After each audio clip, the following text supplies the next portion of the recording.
वंदितु सर्वसिद्धे ध्रुवमचलमणोऽवमं गदिं पत्ते वोच्छामि समयपाहुड नमो सुदकेवली भणिदं नमः समय साराय स्वानुभूत्या चकासते चित्स्वभावाय भावाय सर्वभावान्तरच्छिदे मैं करता हूँ कर्म का कर्म है मेरा कर्म ऐसी मिथ्या मान्यता है मिथ्यात्वधर्म निज आत्म तल्लीनता सुखमय आत्म धर्म श्री जिन जिनवर देव ने यह समझाया मर्म। समय सार परमागम की 73वीं गाथा पर अपनी चर्चा चल रही है। यह आत्मा आश्रवों से कैसे निवृत्त होता है, उसकी विधि क्या है, उसकी बात चल रही है। इस 73वीं गाथा में पहली पंक्ति में जिस भगवान आत्मा का आश्रय लेने से आश्रव निवृत्त होते हैं, लोक में भी ऐसा होता है ना,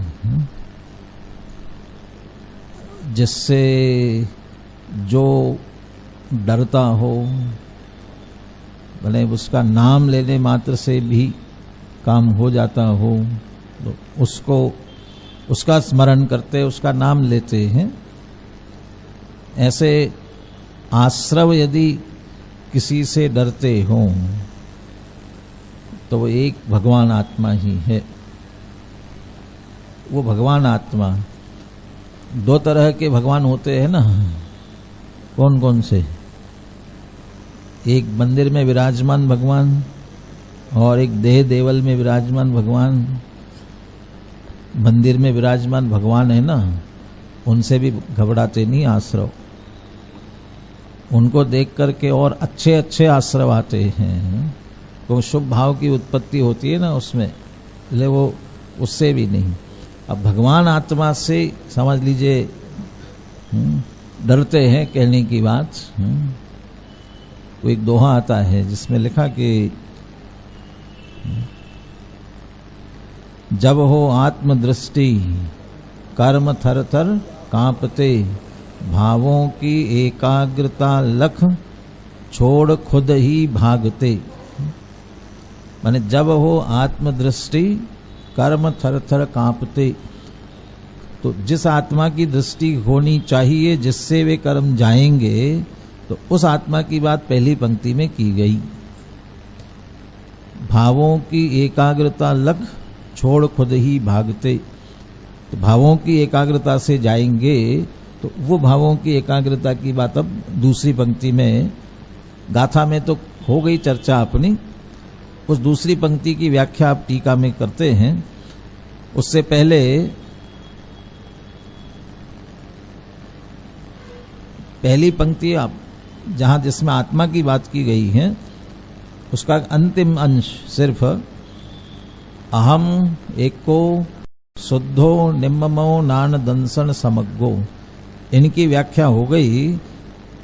उस व्याख्या को पूरा करते हुए ये विशेषण और ऐसा आत्मा है, यद्यपि ऊपर में वह अस्थि वाला कोई शब्द का प्रयोग नहीं है, लेकिन वाक्य उसके बिना पूरा नहीं होता ना, तो है।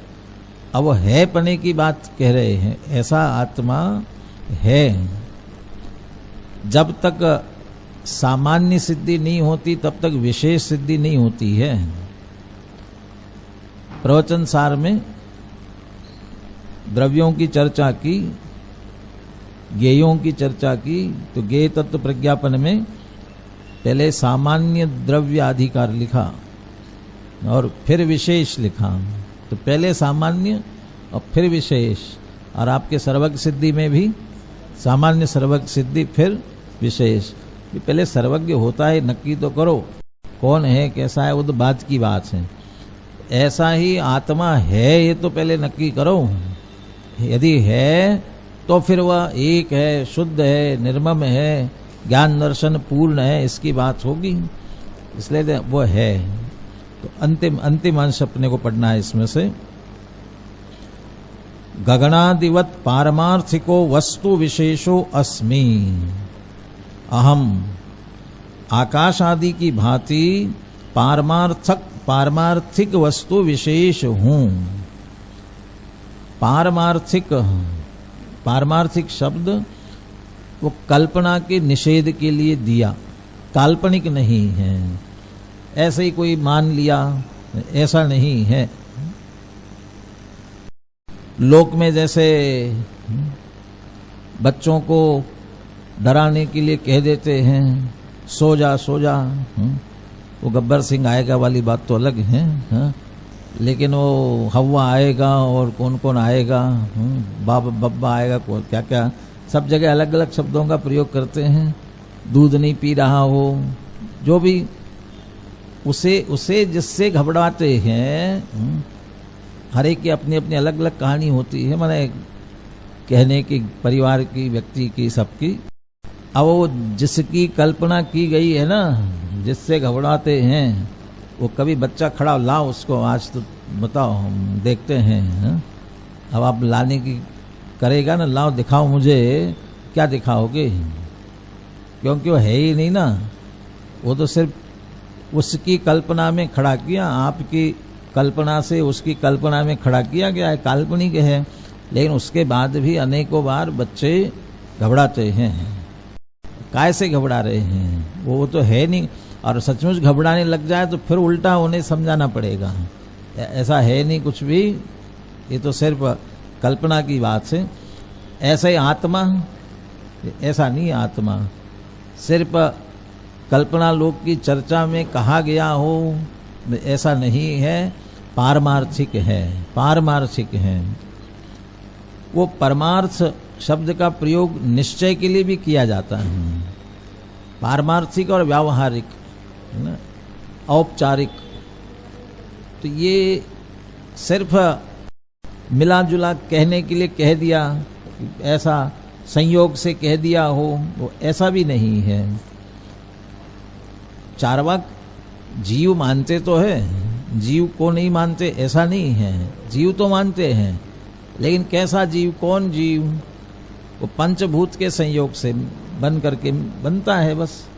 तो वो उस संयोग से बना हुआ औपचारिक है, वो संयोग खत्म हो गया, खत्म हो गया, इसलिए वह औपचारिक है, पारमार्थिक नहीं है। लेकिन जिस मेरी बात चल रही हम आत्मा की, वो तो पारमार्थिक है। ये मैंने कहा था कि अहम एको शुद्धो निम्मो नानदंसन समग्गो, सबकी व्याख्या की एक एक की, अहम की है, एक की है, शुद्ध की है, निर्मम की है, ज्ञान दर्शन से पूर्ण की है। खलु की अलग से व्याख्या नहीं की, लेकिन खलु की व्याख्या आ गई ना, कहाँ आ गई?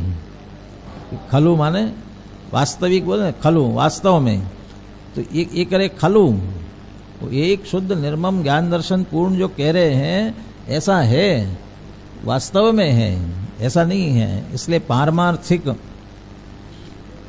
वस्तु विशेषो अस्मि, और दूसरा विशिष्ट वस्तु हूं, सामान्य नहीं हूं मैं, विशेष हूं।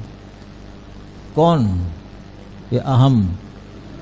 जीव की बात नहीं है, सब जीवों की बात नहीं है, प्रत्येक के लिए अपना आत्मा विशेष है, बिल्कुल स्पेशल, हर एक अपने आप में। क्यों? अलग करके देख लो, अपने आप को अलग करके देखो। यदि तुम अलग हो गए, फिर दुनिया क्या है, कैसी है, कैसी रहेगी दुनिया? बताओ कैसी रहेगी? अरे तुम तो अलग हो गए, अब तुम्हारे लिए क्या लेना देना दुनिया का? तो सारी दुनिया जैसी भी है, मेरे साथ जैसी भी है, वो है चूंकि मैं हूं, इसलिए मैं अपने आप में बिल्कुल विशेष हूं। मेरी सत्ता मेरे से है, किसी दूसरे से नहीं, जानना देखना जो कुछ है मुझ में अपने में है, इसलिए बिल्कुल विशेष हूं। वस्तु विशेषो अस्मि, सामान्य नहीं हूं, बिल्कुल विशेष वस्तु हूं। जैसे ब्रह्म में सारा जगत मानने वाले जितने भी चैतन्य में तत्व देखते हैं करते हैं, वो तो कहते हैं कि ये कोई अलग अलग नहीं है, वो एक ब्रह्म ही है। तो आप कुछ नहीं हो, हर एक में हम सब एक सामान्य ब्रह्म के अंश है। इसलिए यहाँ ऐसा नहीं है, एक एक अपने आप में विशिष्ट है। वो सामान्य ब्रह्म के रूप में सिर्फ एक समान मान लिया गया हो, ऐसा नहीं है। उससे पृथक मेरी अपनी स्वयं की सत्ता है, अलग सत्ता है। तो ब्रह्म की सत्ता में मेरी सत्ता सामान्य रूप हो, ऐसे नहीं है। टोडरमल जी ने जब वो एको हम ब्रह्म ने नानास्ति किंचन उसका जो निषेध किया, 2-3 तर्क दिए उन्होंने। पहला तर्क तो यही दिया, बहुत से दृष्टांत देकर के आप ये कहते हो कि वो तो एक है और उस एक का ही रूप सब में है। जैसे एक उदाहरण दिया उन्होंने, आकाश में चंद्रमा तो एक होता है, लेकिन जहाँ नीचे नदी तालाब, कहीं जहाँ कुआं बावड़ी, जहाँ कहीं भी पानी होता है ना, वो उस चंद्रमा का प्रतिबिंब उन सब पानियों में पड़ता है और उनमें सब में अलग अलग अलग चंद्रमा दिखते हैं। ये नदी में झलक रहा है तो नदी का चंद्रमा है, तालाब का चंद्रमा है, कुएं का चंद्रमा है, बावड़ी का चंद्रमा। तो वे अलग अलग हैं क्या? एक ही है चंद्रमा। चंद्रमा एक है, उसी का प्रतिबिंब इन सब में है। ऐसा हो गया तो ब्रह्म एक है और ये हम सब में जो दिख रहा है ना, वो उसी का प्रतिबिंब है। कि ऐसा नहीं है, सब में चैतन्यपना अलग अलग है। कैसे अलग अलग, क्या तर्क दिया इसके लिए? 5वां अधिकार अभी तो पढ़ा नहीं होगा, पढ़ाएंगे भी नहीं, पढ़ाएंगे नहीं, पढ़ेंगे नहीं, पढ़ाएंगे तो पढ़ लेना। पढ़ने के लिए मनाही थोड़ी होती, नहीं साहब कोर्स में है ही नहीं, तो कोर्स में नहीं तो नहीं पढ़ सकते हैं। बहुत सी चीजें कोर्स में नहीं होते, वो भी पढ़ते रहते हो। व्हाट्सएप कोर्स में होता है क्या? नहीं होता, वो पढ़ते हो। अखबार जिसको भी रुचि होती है पढ़ता ही है ना। अब कौन कौन क्या क्या पढ़ता है नहीं बताऊंगा, वो जब चले जाते हैं ना फिर बाद में बताते हैं। उसके बारे में भी वो खुद भी बताता है, दूसरे ही बताते हैं वो क्या क्या पढ़ता था। अब मैंने कहा जाने के बाद बताते हैं ना, जो अभी है उनके बताओ कौन कौन क्या क्या पढ़ता है। उसमें ही लिखा कि यदि इन सब में एक का ही रूप है ना, तो आजकल का तो उदाहरण बहुत अच्छा दिया जा सकता है। यदि एक दूसरे से जुड़े हुए हैं तो जैसे ये नेटवर्क वाले कंप्यूटर होते हैं ना सारे, और एक मास्टर कंप्यूटर जिससे भी जुड़े हुए होते हैं, रिजर्वेशन करने वाले स्टेशन, रेलवे स्टेशन के, ये सभी, तो वे सब एक दूसरे से जुड़े हुए हैं।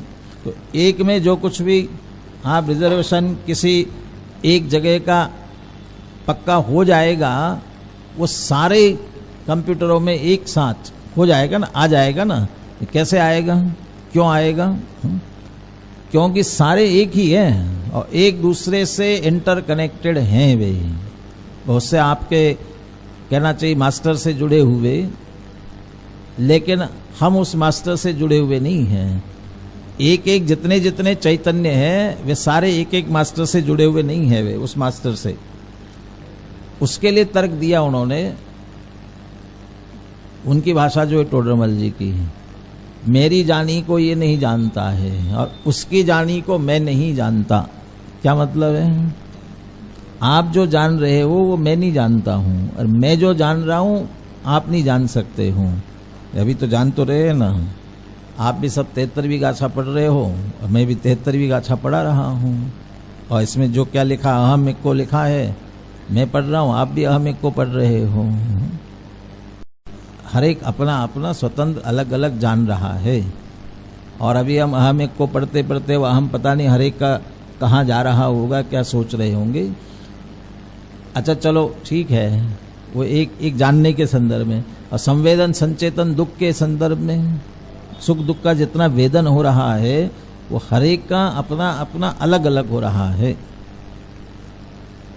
माँ सब बच्चों से बहुत प्रेम करती है भले ही, लेकिन बच्चों ने भरपेट खाना खाया तो माँ का पेट भरता कि नहीं भरता है?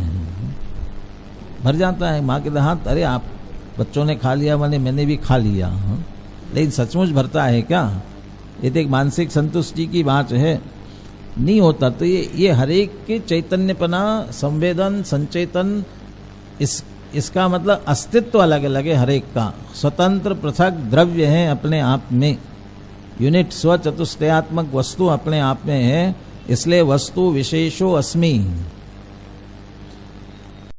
वो कहते हैं ब्रह्म में मिल जाता है। क्या?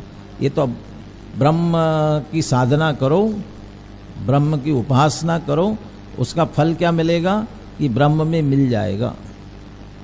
तो उसमें वही तर्क किया टोडरमल जी ने कि यदि ब्रह्म में मिल जाता है तो मिल करके अलग अस्तित्व रख करके मिलता है कि बिल्कुल अपना अस्तित्व मिटा करके मिलता है। यदि पृथक अस्तित्व अपना रख करके मिलता है ऐसा कहते हो तो मिला कहाँ? अपना अस्तित्व पृथक ही रह गया, और नहीं उस रूप ही हो जाता है, अपना अस्तित्व मिटा करके उस रूप हो जाता है। कहला इतनी सारी मेहनत की, अपनी सत्ता ही मिट गई, तो आनंद, वो लाभ, वो पुरुषार्थ का फल किसे मिलेगा फिर? तो ऐसा अपना अस्तित्व मिटाने के लिए कोई पुरुषार्थ करेगा क्या?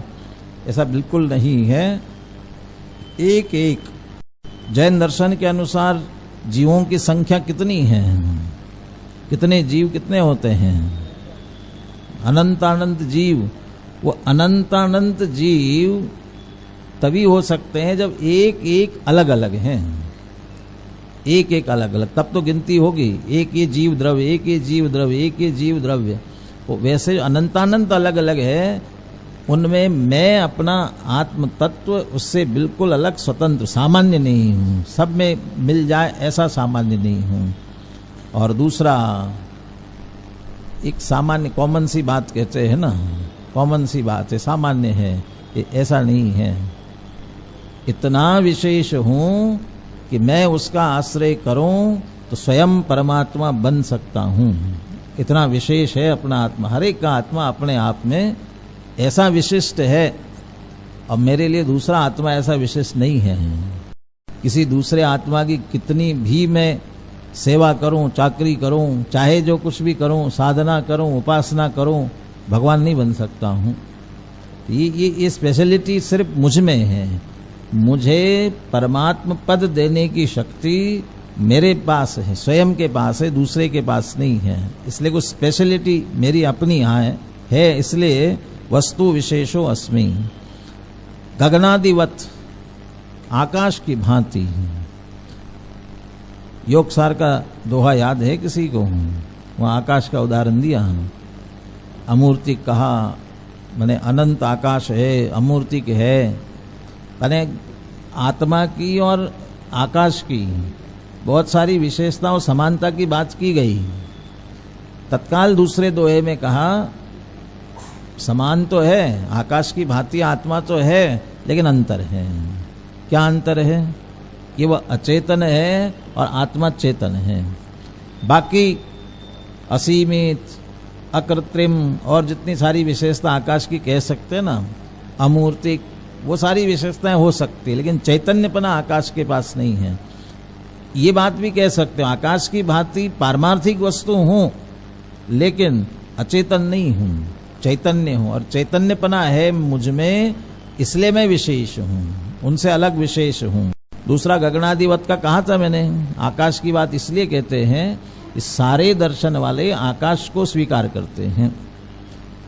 ईश्वर जगत का कर्ता कहने वाले भी आकाश को मानते हैं।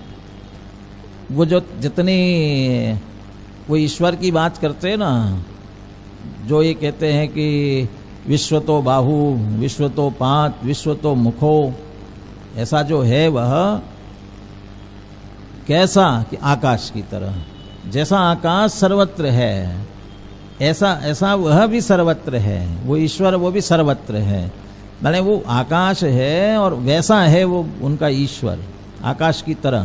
माने आकाश को सभी स्वीकार करते हैं। इस वजह से कहे, जैसे आकाश को सब पारमार्थिक वस्तु मानते हैं, ऐसा आत्म तत्व भी पारमार्थिक है, काल्पनिक नहीं है। ये पूरी अब अहम की चर्चा हो गई। अब आश्रव के क्षय की विधि बताते हैं। तो आश्रव के क्षय की विधि बतानी है। आत्मा में लीन हो जाओ, जो बात आगे कहने वाले हैं इतना सा कह देते कि आत्मा में लीन हो जाओ, स्थित हो जाओ, आश्रव क्षय को प्राप्त हो जाते हैं। वो आत्मा कैसा है, वो इतनी उसकी लंबी रामायण कहने की क्या जरूरत थी। आत्मा की कह देते, आत्मा में स्थित हो जाओ, लीन हो जाओ, आश्रवों का क्षय करो। इतनी लंबी रामायण क्यों की गई आत्मा की? क्योंकि असली बात तो वही है।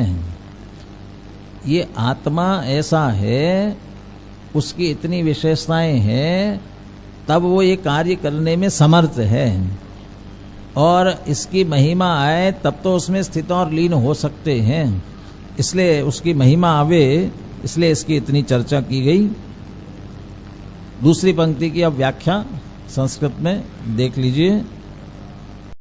संस्कृत वाक्य को भी अपन एक बार पूरा पढ़ लेते हैं। आप भी ध्यान पूर्वक पढ़ो, इसमें से जो यदि कुछ पूछूं तो आप बता सको, इस दृष्टि से भी। तत् अहम अधुना अस्मिन्नेव आत्मनि निखिल परद्रव्य प्रवृत्ति निवृत्त्या निश्चलम अवतिष्ठमानः सकल परद्रव्य निमित्तक विशेष चेतन चंचल कल्लोल निरोधेन इमम एव चेतयमानः स्व अज्ञानेन आत्मनि उत्प्लवमानान् एतान् भावान् अखिलान् एव क्षपयामि इति आत्मनि निश्चित्य चिर संग्रहित मुक्त पोत पात्रः समुद्रावर्तः एव जगति एव उद्वांत समस्त विकल्पः अकल्पितम् अचलितम् अमलम् आत्मानम् आलम्बमानः विज्ञान घनभूतः खलु अयम् आत्मा आश्रवेभ्यो निवर्तते। तत् अहम। अब तत् अहम मतलब क्या होगा? अब आप इसमें देखो, ऊपर लिखा था अयम अहम, अहम अयम, और अब कहते हैं कि तत् अहम। तो अयम अहम है कि तत् अहम है? तत् अहम कि अयम अहम? कौन अहम? अयम अहम है ना। फिर अब ये तद अहम क्यों कह रहे हैं? फिर तत् शब्द का प्रयोग किसके लिए करते हैं? वह माने कौन सा? कि जिसकी चर्चा ऊपर की गई। वो अहम से लेकर वस्तु विशेषो अस्मि यहाँ तक की पूरी बात इसमें लेनी है। वो मैं जो एक है, शुद्ध है, निर्मम है, ज्ञान दर्शन से पूर्ण है, वह मैं, वो सारी विशेषताओं के साथ लेना है। इसलिए वही मैं, तद अहम। अब आश्रव से निवृत्त होना है ना, तो उसके लिए क्या करते? वह ऐसा, वह आत्मा को निवृत्त होना है ना, तो वह मैं आश्रव से निवृत्त होने के लिए क्या करूंगा? आश्रव के पीछे डंडा लेकर के पड़ जाऊंगा कि भगाओ आश्रवों को। आश्रवों को भगाएंगे तो आश्रव भगेंगे क्या? नहीं, सब स्वाधीन प्रक्रिया है, पूरी प्रक्रिया स्वाधीन है, पराधीन रंच मात्र भी नहीं है। तो किसी शायद कलश की व्याख्या में दादा ने लिखा ना कि आत्मानुभूति का कार्य सबसे सरल है, सबसे सरल आत्मानुभूति है। कितना सरल? एक कप चाय बनाने से भी सरल, क्योंकि एक कप चाय बनाने में बहुत सारी झंझटें हैं, लेकिन आत्मानुभव में कोई झंझट नहीं, क्योंकि वो पराधीन है और यहाँ पर की रंच मात्र आवश्यकता ही नहीं है। ऐसा आश्रव का क्षय करने के लिए किसी दूसरे की जरूरत नहीं है। तो क्या करता हूं मैं क्षय करने के लिए? अस्मिन्नेव आत्मनि, इसी आत्मा में, अस्मिन्नेव आत्मनि। अब बीच में कुछ शब्द छोड़ते हैं। अस्मिन्नेव आत्मनि निश्चलम अवतिष्ठमानः, इसी आत्मा में जिसके ऊपर बात की गई ना, वो मैं, वो आत्मा, उसी में निश्चल स्थित होता हुआ, निश्चलम अवतिष्ठमानः, निश्चल स्थित होता हुआ, निश्चलम अवतिष्ठमानः। फिर कुछ शब्द और छोड़ दो बीच में से, इमम एव चेतयमानः, इसी में स्थित हुआ, और इमम एव चेतयमानः, इसी को चेतते हुए, इसी को, इसी आत्मा को चेतते हुए। और फिर बिल्कुल सबसे अंत में आना है, विज्ञान घन भूतः खलो अयम आत्मा आश्रवेभ्यो निवर्तते। तब ये वो अहम अयम जो कहा गया था, तद अहम, वही मैं, इसी आत्मा में निश्चल स्थित होता हुआ, इसी को निरंतर चेतता हुआ, और ऐसा करने से विज्ञान घन भूत होऊंगा, विज्ञान घन भूतः। और जब विज्ञान घन भूत हो जाऊंगा, तब अयम आत्मा आश्रवेभ्यो निवर्तते, तब ये आत्मा सहज ही आश्रवों से निवृत्त हो जाता है। आश्रवों से निवृत्त होने के लिए आश्रवों में क्या करना पड़ा, आश्रवों के पीछे क्या करना पड़ा? ये कुछ नहीं, तो कैसे चले गए फिर? वो कहते हैं ना, मेहमानों को भगाना हो तो क्या उपाय है? मेहमानों को भगाना हो तो भगाओ मेहमानों को। अच्छा, जो कहने से भी, वैसे ही जो सज्जन होते हुए तो चले जाते हैं, और कहने के बाद भी नहीं जा रहे हो तो क्या करना पड़ेगा? हाँ, यानी उनको कहते रहो, धक्का मार कर भी करो, फिर आएंगे, तो उपाय क्या कहते हैं? बस उनकी उपेक्षा करो, अपने आप में रहो। कितनी देर रहेंगे? जब आप ध्यान ही नहीं देंगे उनकी तरफ, तो क्या होगा? आप अपने काम में लग जाओ, अपने काम में लगोगे, कितनी देर रहने वाले? जैसे वो चले जाएंगे, वैसे आश्रव भाव भी तो मेहमान है, आए हुए हैं। वैसे बिन बुलाए मेहमान बहुत होते हैं, इन आश्रव बिन बुलाए हैं कि बुलाए हुए हैं? बुलाए हुए हैं। अभी बुलाए हैं कि पहले के बुलाए हुए हैं? आमंत्रण अभी अभी दिया था कि पहले दिया हुआ था? वो आगे दुखा दुख फलतीय, एक है ना, दुखा दुख फलतीय, दो शब्द प्रयोग करने वाले ना। अभी का आमंत्रण है, पुराना आमंत्रण है, दोनों है। वो पुराना आमंत्रण था, अब पुराने आमंत्रण से आकर के खड़े हुए, और खड़े होने के बाद अभी फिर हमने आमंत्रण, हाँ आइए आइए बैठिए, ये किया है। पुराने आमंत्रण का मतलब क्या है? जब पहले विकारी भाव किए थे तो कर्म बंधे थे, अब वो अब उदय में आए, उदय में आए तो ये मोह राग द्वेषादि भाव हुए। लेकिन ये मोह राग द्वेषादि भाव हुए, अब जब हो रहे हैं उस समय भी हमने उनका लक्ष्य किया तो बैठे रहे, और लक्ष्य नहीं करते तो 31, 32, 33 गाथा में, 32वीं गाथा में पहली वो निश्चय स्तुति है। तो निश्चय स्तुति में पहली तो जितेंद्रिय जिन वाली है, और दूसरी जित मोह, और तीसरी क्षीण मोह है।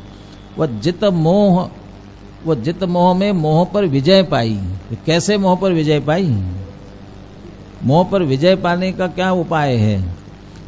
एक बात वहां ये भी लिखा, जो जब तक सत्ता में पड़ा हुआ है ना, तब तक आप मोह को जीत नहीं सकते हो।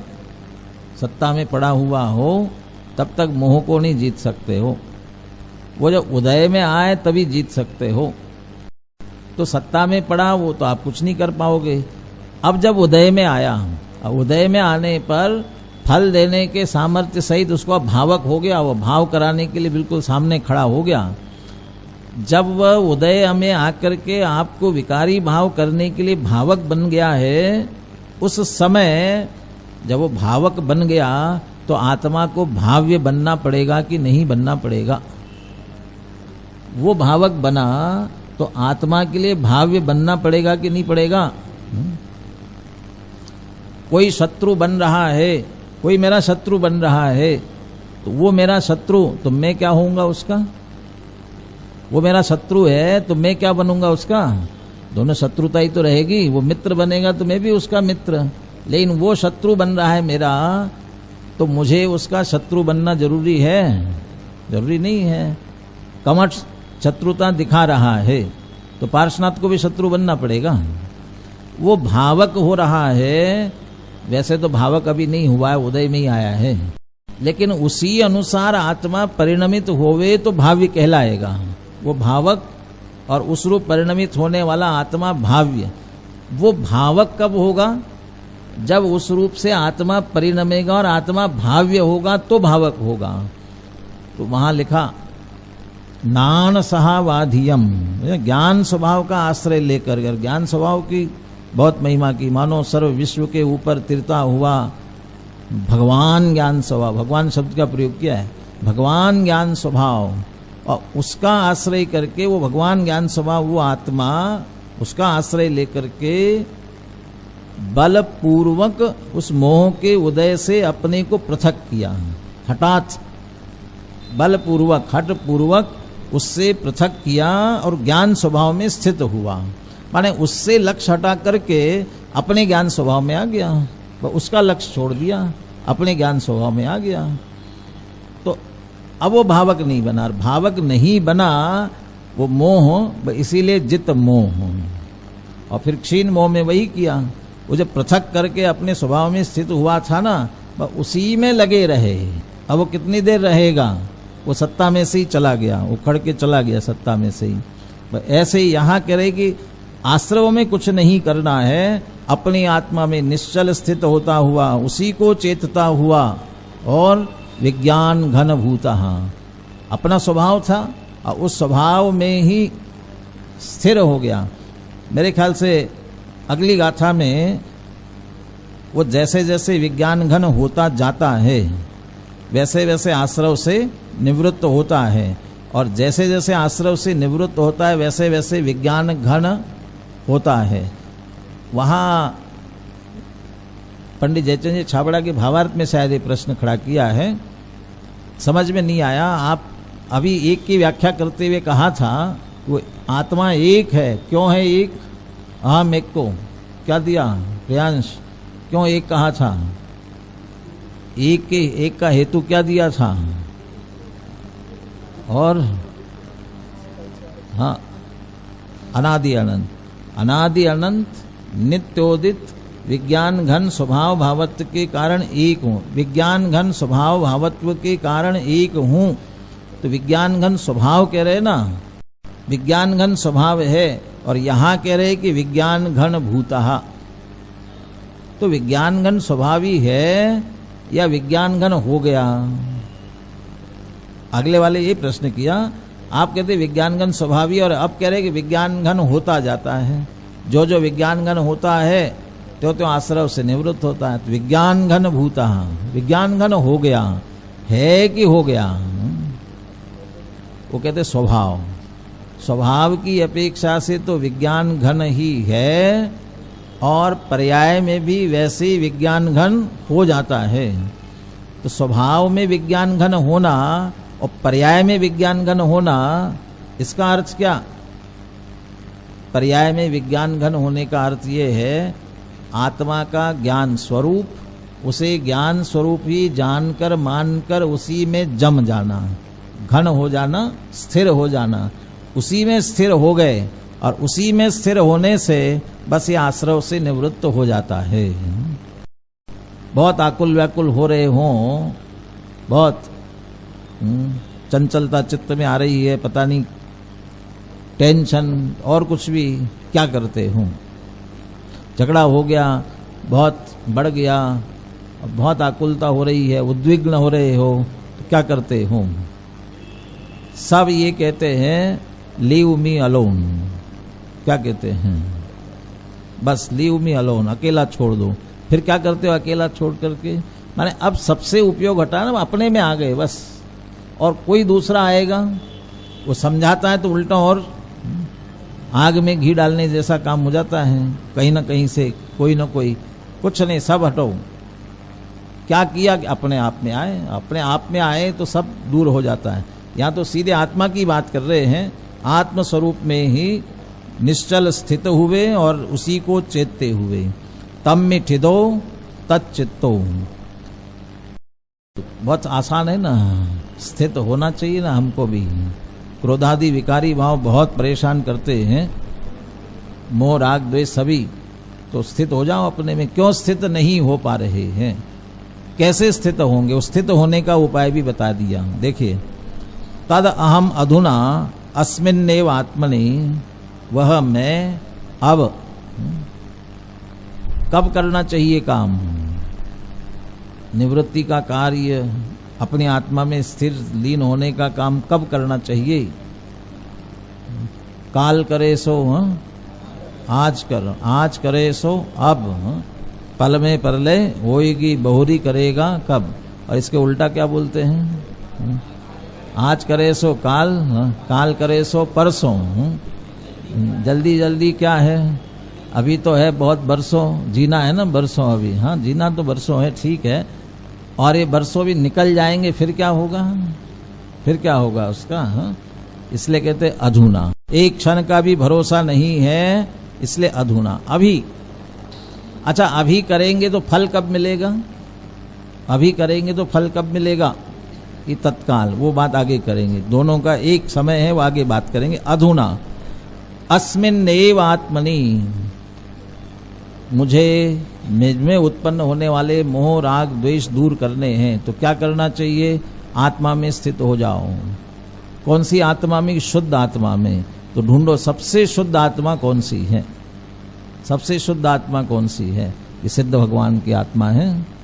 तो सिद्ध भगवान की आत्मा में स्थित हो जाए, तब तो हो जाएगा ना काम। ये तब भी नहीं होने वाला है।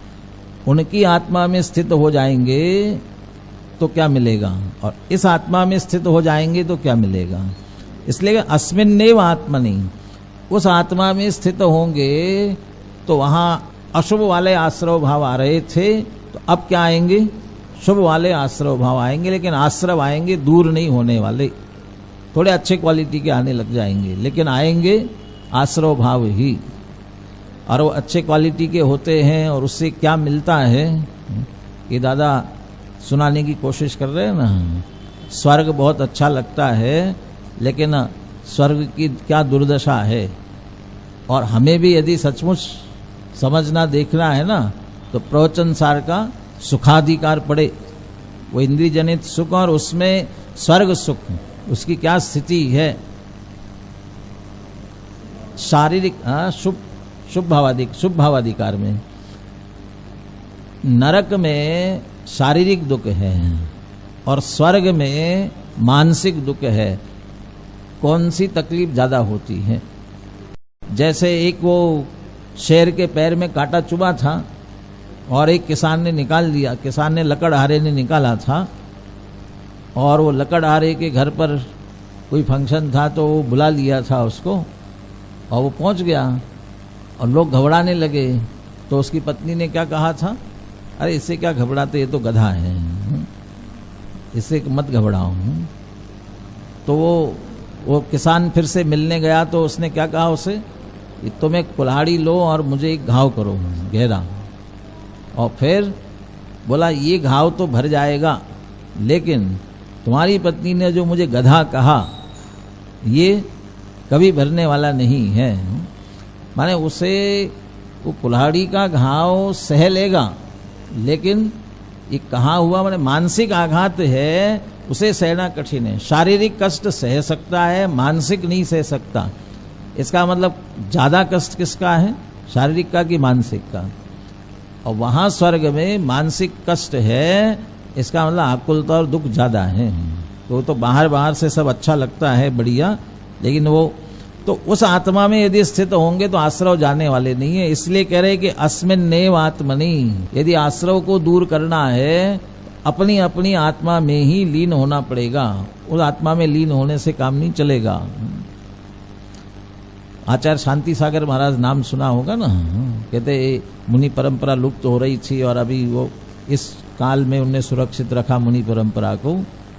वो उनका एक जीवन परिचय छपा है, और वो जीवन परिचय जिनने लिखा है वे अब जीवन परिचय लिख रहे तो बहुत नजदीक थे, उठते बैठते थे साथ में, बहुत हर तरह की चर्चा उनसे कर लेते थे। तो एक बार कहते वो महाराज शांति से बैठे हुए थे, ये पहुंचे तो सहज उन्हें थोड़ी मजाक सूझी, तो उन्होंने कहा उनसे कि महाराज क्या चुपचाप बैठे हो आप? तो बोले क्या करें? तो आप ऐसा क्यों नहीं करते कि अपना उपयोग सिद्ध शिला पर लेकर के जाओ और वहाँ जो सिद्ध भगवान विराजमान है उन पर अपना उपयोग उनमें लगाओ। तो कहते उन्होंने उत्तर दिया था, कहते क्या मैं अपना उपयोग सिद्ध शिला पर लेकर के जाऊं और उन सिद्ध भगवंतों का ध्यान करूं? उन्हें बजाओ सिद्ध भगवान क्या कर रहे हैं? वे सिद्ध भगवान वहाँ है, वो क्या कर रहे हैं? वे तो अपनी आत्मा का ध्यान कर रहे हैं, ये अपनी आत्मा में लीन है। कह रहे वे जब अपनी आत्मा में लीन है तो फिर मैं अपने उपयोग को वहाँ लेके जाऊं और उनके आत्मा का ध्यान करूं, उसकी बजाय मैं यहीं बैठा हूं, मेरा आत्मा यही है ना, तो मैं अपनी आत्मा का ध्यान क्यों नहीं करूं? तो अपनी आत्मा में लीन होकर के अपनी आत्मा का ध्यान करूं। उन आत्मा का ध्यान करूंगा तो पुण्याश्रय होगा, आश्रय होगा, बंध होगा, और इस आत्मा का ध्यान करूंगा तो संवर निर्जना होगी, बंध दूर होने वाले हैं। तो अस्मिन नेव आत्मनि, इसी आत्मा में। उनका अंतिम उपदेश भी बहुत मार्मिक है, बहुत लंबी संलेखना हुई थी, चली थी उनकी, और जो अंतिम उपदेश था उस अंतिम उपदेश में बहुत निश्चय की बातें हैं आत्मा का लक्ष्य करने की, और आत्मा का लक्ष्य आश्रय करने किए बिना बाहर का व्रत आचरण इत्यादि सब निरर्थक है। वो सब बातें उन्होंने कही हैं। और एक प्रसंग आया इसलिए कहता हूं, ये जो कांजी स्वामी का निषेध करने के लिए, विरुद्ध जो आदेश निकालने के लिए बहुत लोगों के पास गए, मुनिराजों के पास में, ये कहते हैं शांति सागर महाराज जी के पास में गए, और उन्होंने जो कहा उस समय, ये कहते हैं कि उन्होंने तो ये कहा कि भाई क्या निषेध करना, कैसे करना निषेध, क्यों निषेध करना, कि साहब वो व्रत उपवास ये सब पुण्य के बंध के कारण है, इसलिए हे है, शुभ भाव को हे कहते हैं, पूजा पाठ व्रत उपवास इसका निषेध करते हैं। तो जब वो सब बातें उनके सामने रखी ना, तब कहते उन्होंने यही कहा था कि भैया मेरे सामने भी समय सार रखोगे तो मैं भी यही कहूँगा। इसलिए वे समय सार की बात कर रहे हैं, समय सार की बात करते यही कहा जाएगा। इसलिए कहते उनने हस्ताक्षर उस पर नहीं किए, आदेश नहीं दिया था, ऐसा कहते हैं। हाँ जी, तो वो उसमें ये भी कहते हैं कि उनके जीवन पहले छपा था, चारित्र चक्रवर्ती ऐसे कुछ नाम से पहले में था, बाद में उसमें से हटा दिया। ये प्रसंग ऐसा जो है उसे बाद में हटा दिया, ऐसा भी कुछ किया उन्होंने। मुझे ये कहना था कि अस्मिन्नेव आत्मनि, वो दूसरे आत्मा की बात नहीं, इसी आत्मा में तो हो जाओ ना। अपना आत्मा हमारे पास है तो हमें अपने आत्मा में स्थित होना चाहिए, स्थिर क्यों नहीं हो पा रहे हैं? निखिल परद्रव्य प्रवृत्ति निवृत्तियां कैसे होंगे? अपने आत्मा में स्थित होने का उपाय क्या?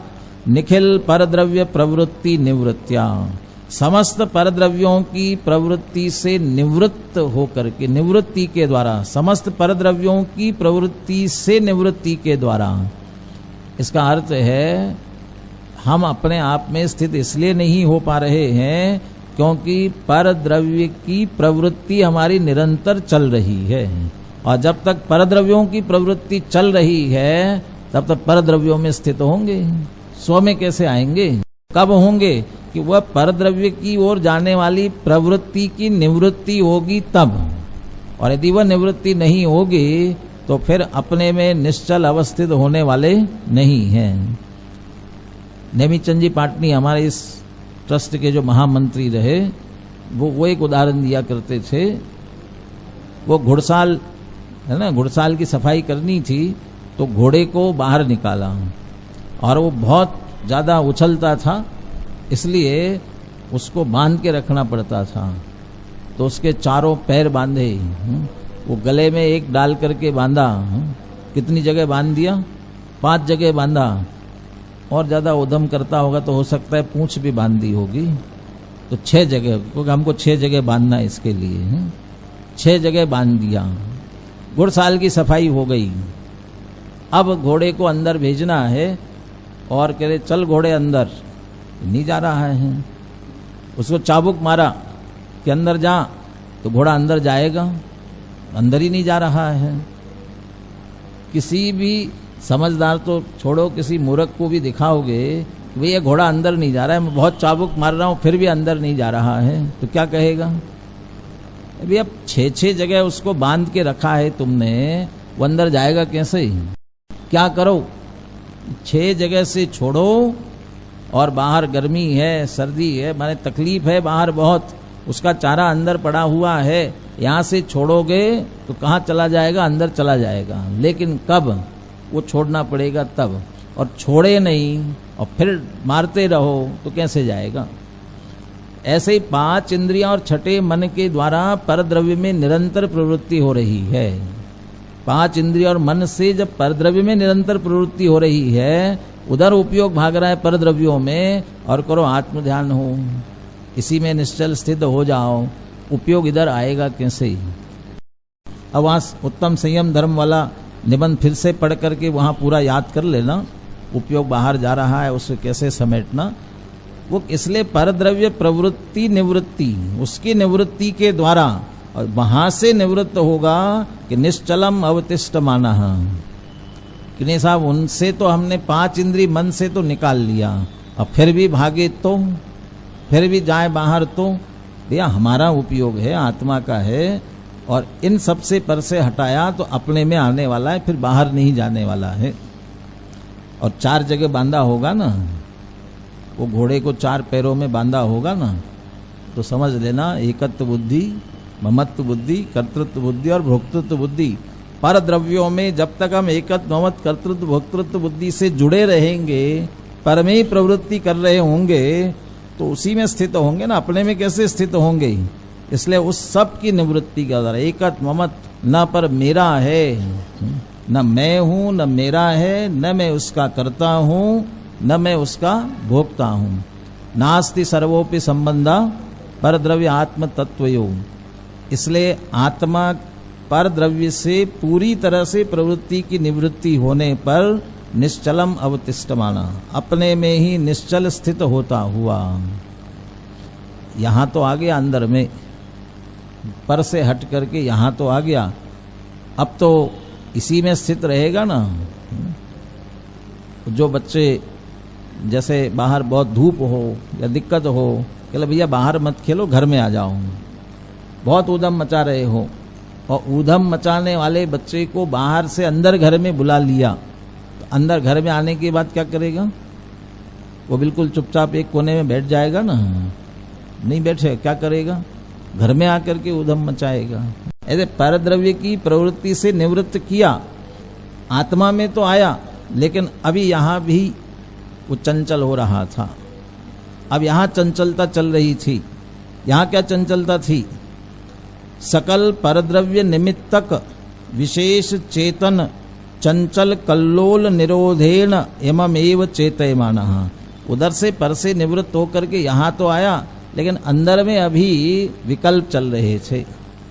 वो पर के कारण से उत्पन्न हुए मोह राग द्वेष के विकल्प हो सकते हैं, या फिर गुण भेद, पर्याय भेद, ये भेद पूर्वक अपने में अनंत गुण वाला, पर्याय वाला, द्रव्य गुण पर्याय वाला, ऐसा भेद पूर्वक यदि चिंतन कर रहा है, तो उस यहाँ तो सकल परद्रव्य निमित्त की मुख्यता से लिया, वो परद्रव्य के निमित्त से विशेष चेतन चंचल कल्लोल, चेतन में चंचल कल्लोले उठ रही थी। कल्लोले माने लहरें उठ रही थी, जैसे समुद्र में लहरें उठती है। किस कारण से समुद्र में लहरें उठती है? हवा के चलने से। ये भी दृष्टांत आगे आने वाला है।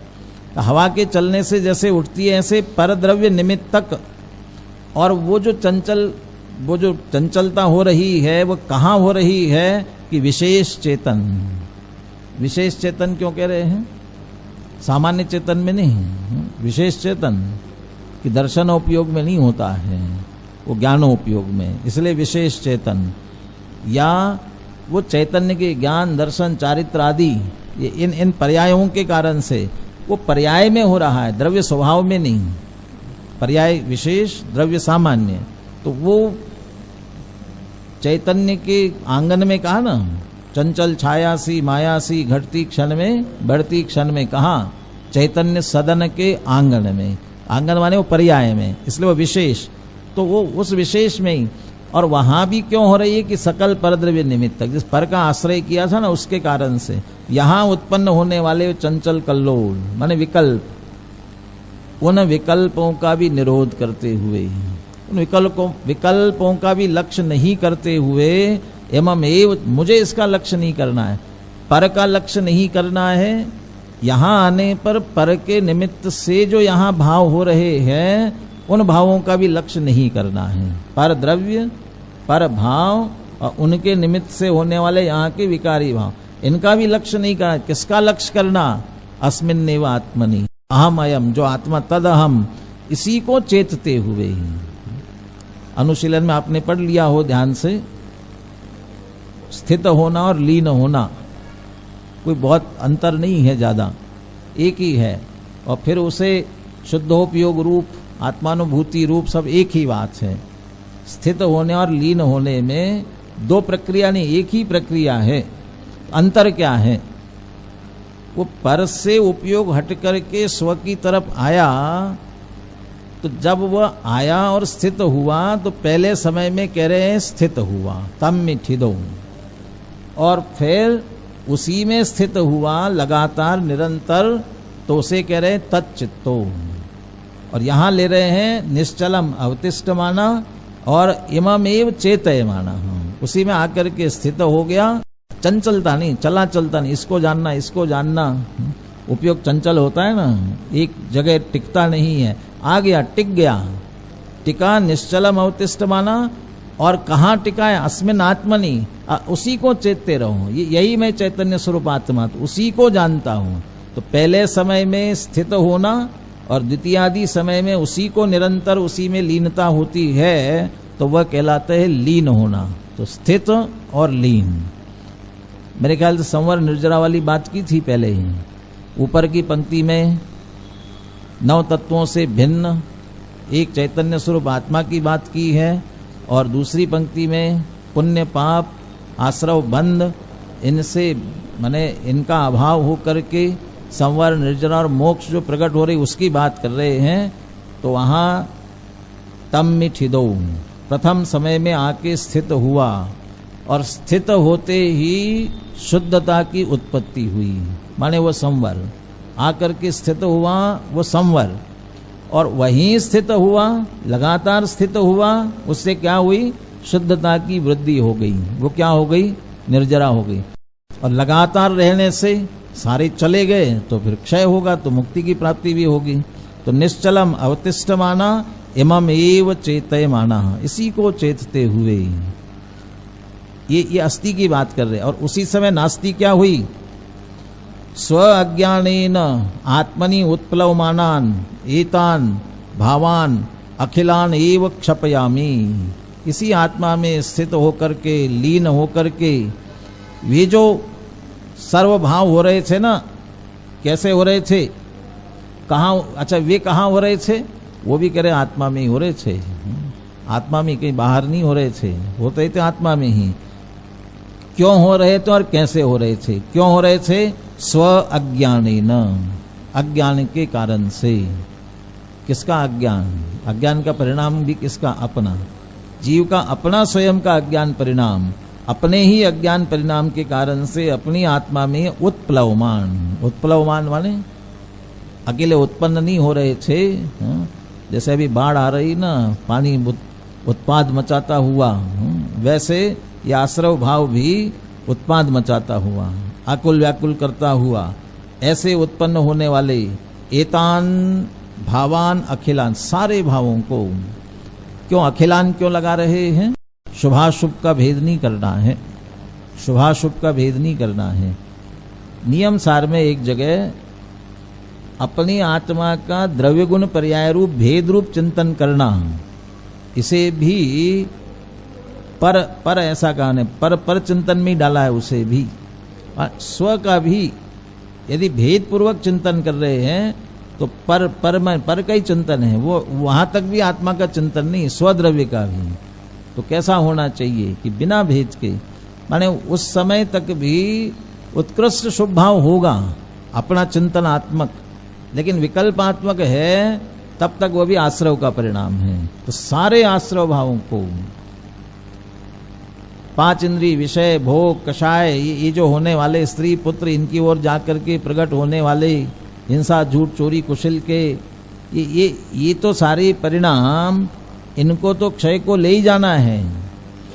लेकिन जब इसी आत्मा में लीन हुए हैं ना, तो देवशास्त्र गुरु का आश्रय करके, व्रत उपवास करके जो शुभाश्रव के परिणाम होते हैं, वे भी सब क्षय को प्राप्त होते, वे भी उत्पन्न नहीं होते हैं। भावान अखिलान एव क्षपयामी, इन सब को भी क्षय को प्राप्त कराता हूं। कैसे कैसे नष्ट किए उनको?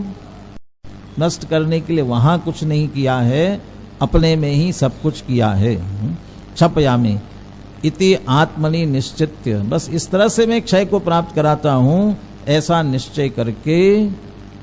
ये तो कह रहे कि ये प्रक्रिया बता रहे हैं, मैं ऐसा आत्मा, इसी आत्मा में, चूंकि ऐसा आत्मा होने पर भी मेरी प्रवृत्ति पर की ओर जा रही थी, उससे निवृत्त करके अपने में स्थित हुआ।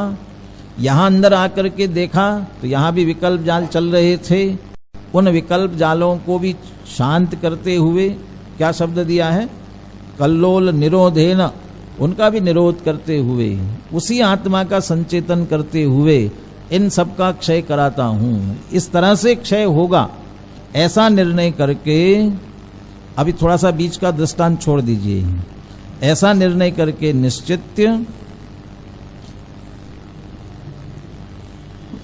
जगत ये, यहां से लीजिए दृष्टांत, थोड़ा गौन कर दीजिए, बीच में समुद्रावर्त इव है ना, दृष्टांत छोड़ दीजिए।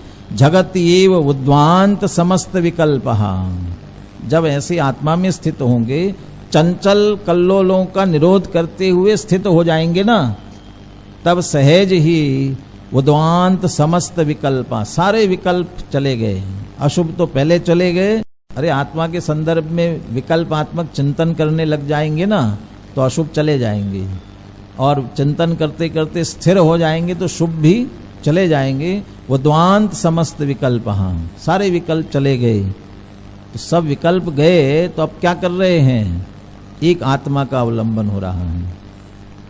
वो आत्मा कैसा, पुनः आत्मा के विषय अमरचंद्र आचार्य को मौका मिलना चाहिए। अब एक बार शुरू से लेकर के बैठो, कभी किया था, मोहनलाल जी सेठी थे ना, उन्होंने वो आत्मा की महिमा वाचक जितने शब्द है ना, ऐसे बहुत जगह के शब्द ऐसे उन्हें डायरी में नोट करके रखे हुए थे। कैसा आत्मा, देख आत्मा क्या विशेषता लगाते हैं, अकल्पितम, अचलितम, अमलम, आत्मानम आलम्बमानः, इसी में स्थित हुआ, इसी में लीन हुआ, सारे विकल्पों को उद्वांत, उद्वांत माने क्या है, उद्वांत माने वमन कर दिया, छोड़ दी, सभी निकल गए।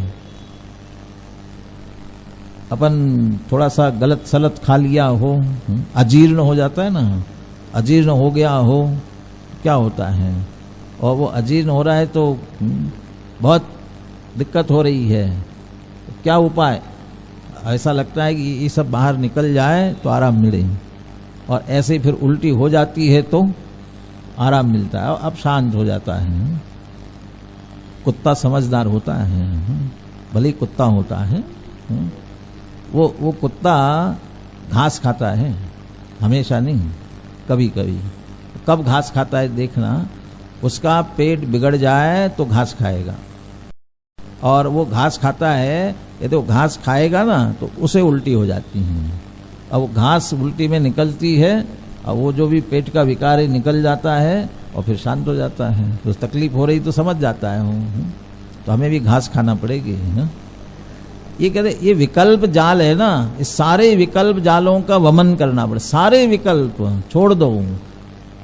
जब मुझे आत्मा का ध्यान करना है, ऐसा विकल्प, अब मैं आत्मा में लीन होता हूँ, ऐसा विकल्प भी रहेगा, वो भी बाधक बने। सारे विकल्प छोड़ करके फिर क्या किया, अकल्पितम, अचलितम, अमलम, आत्मानम आलम्बमानः, अकल्पित माने यहाँ अकल्पित कार्य जिसकी कभी कल्पना नहीं के, ऐसा नहीं है।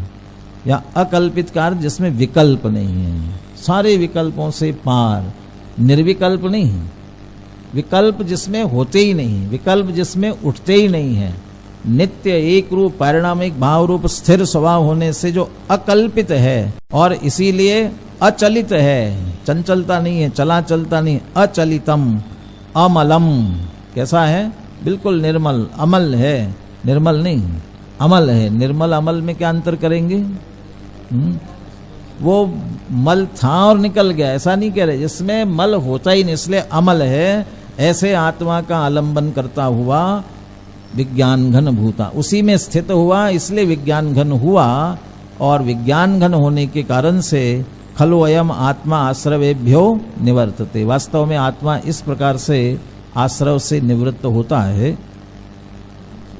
हाँ जी, हाँ जी, हाँ, माने पर्याय वाली निर्मलता, पर्याय में जो शुद्धता है वो निर्मल है, और द्रव्य स्वभाव की शुद्धता है वह अमल है। अमल, यहाँ अमल कह रहे हैं, आत्मा की बात होने के कारण से अमल कह रहे हैं। ये प्रक्रिया शब्दों में तो सुनने में सुन लेते हैं, समझ लेते हैं, लेकिन शब्दों से परे होकर के सचमुच में इसी आत्मा में स्थित और लीन होते हैं, आश्रव भाव उत्पन्न नहीं होते हैं। 36 गाथा, 36 है 37 गाथा है, नहीं नहीं, अपने जो ज्ञानी प्रत्याख्यान वाली गाथा है ना, वो ज्ञानी प्रत्याख्यान वाली है, उसकी टीका में ऐसा लिखा हुआ है, आत्मा ने राग का त्याग कर दिया, आत्मा ने राग का त्याग किया, ये कथन मात्र है, ये उपाधि, कहने की उपाधि मात्र है। सचमुच आत्मा राग का त्याग कर ही नहीं सकता है। तो किया क्या है? यदि ये अपने स्वरूप में स्थित हुआ, राग उत्पन्न नहीं हुआ, इसी को कह दिया राग का त्याग कर दिया। ये तो अपने स्वरूप में स्थित हुआ है। ऐसे ही आत्मा में स्थित और लीन होते हैं तो आश्रव भाव उत्पन्न ही नहीं होते हैं, उसका ही नाम है आश्रवों का क्षय किया, और यही एकमात्र आश्रव निवृत्ति की विधि है। बीच में दृष्टांत छोड़ दिया है, बहुत देर से जहाज को पकड़ के रखा हो और उस समुद्र ने जहाज छोड़ दिया, ये दृष्टांत दिया है। इस दृष्टांत को पुनः सिद्धांत पर घटित करते हुए विशेष चर्चा करेंगे, और अनुशीलन में बहुत सारे पॉइंट और आए हैं, गुरुदेव के उद्धरण भी बीच बीच में, प्रश्न भी है, वो सब भी आप पढ़ ले, उसकी भी चर्चा अगली कक्षा में अपन करेंगे।